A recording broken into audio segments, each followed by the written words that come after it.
Chapter 21. No halfway stand, no halfway measures would do in such a case. Indifference was defeat. Either one succumbed to the man's doctrine, as the centurion had done, or one fought it with all available means for the security and very existence of Rome.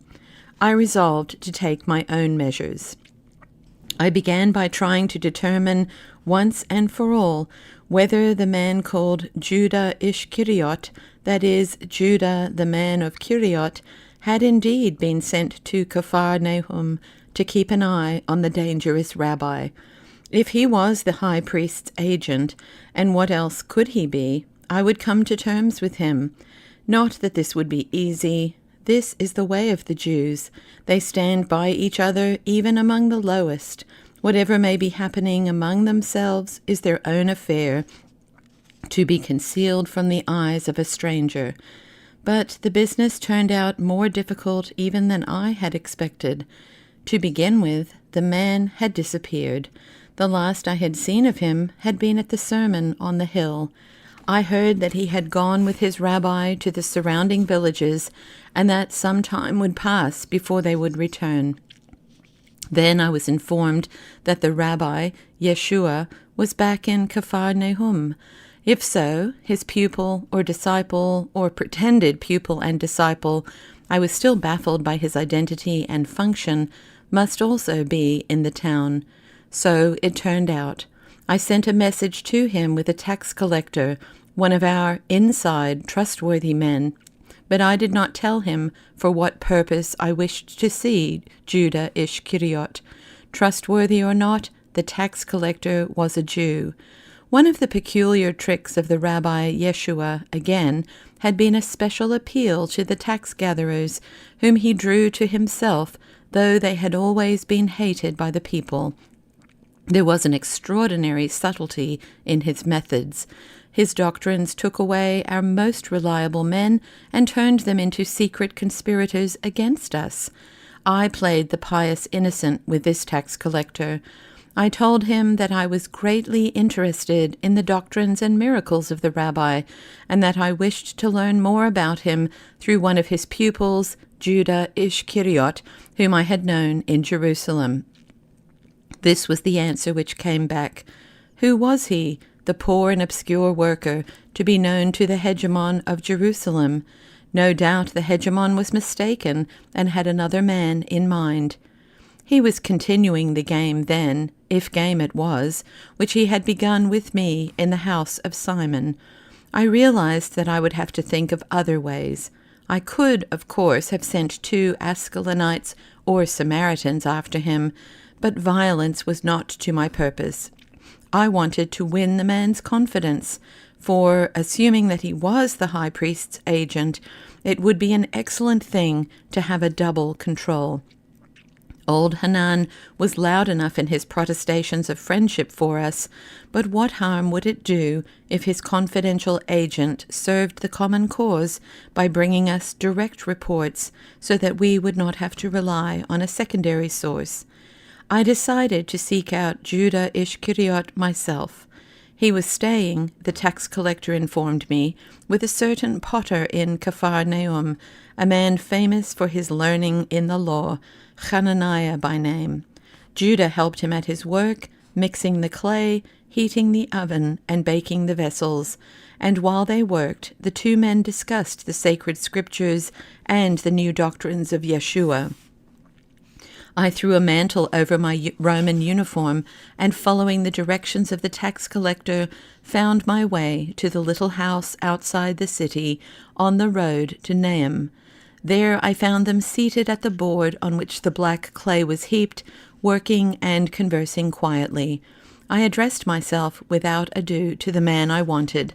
"Come with me, Judah. I have something to say to you." He did not even lift his eyes from the pot on which he was working. He answered, as if speaking to the pot, "I have no secrets from this man. Whatever you have to say, say it here." I tried again. "What I have to say to you is of great importance.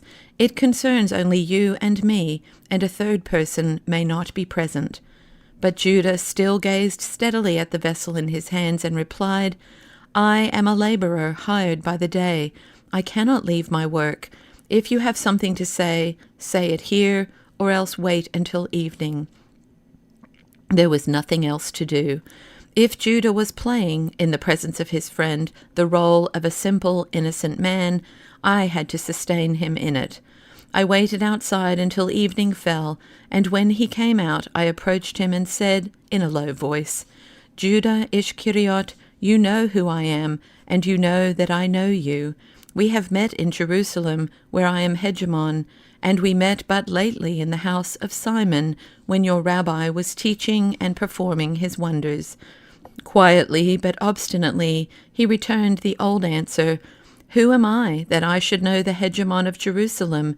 I am a common man of the people, and I consort with the common people.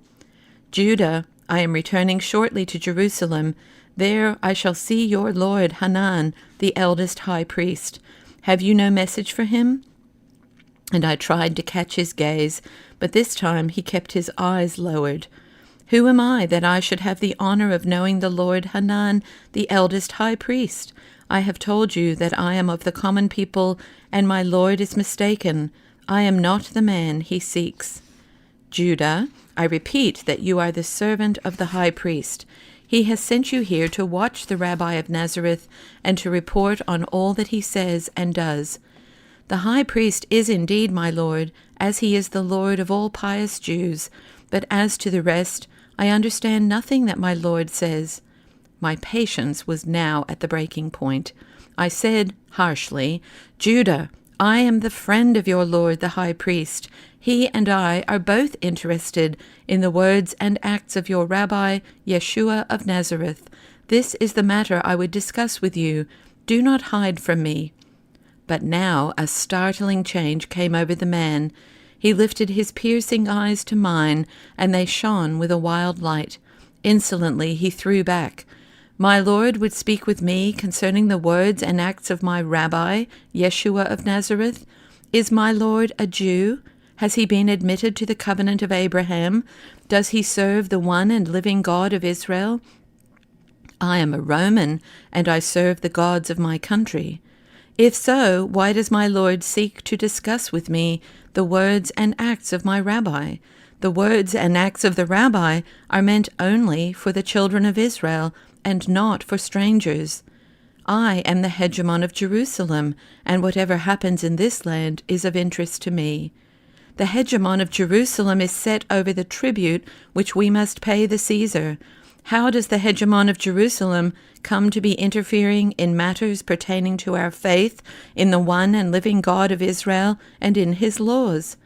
Judah, I said, holding back my rage, you do not treat your hegemon with the respect which is his due. I shall have something to say concerning this to your lord, my friend Hanan. To the hegemon of Jerusalem I will deliver the tribute due to the Caesar. With my lord the high priest I will discuss matters pertaining to our faith. And with this he turned and left me. I understood now that all my efforts in this direction were wasted.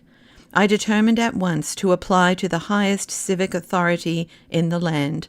A few days later, on my way to Jerusalem, I halted at the palace of the Tetrarch.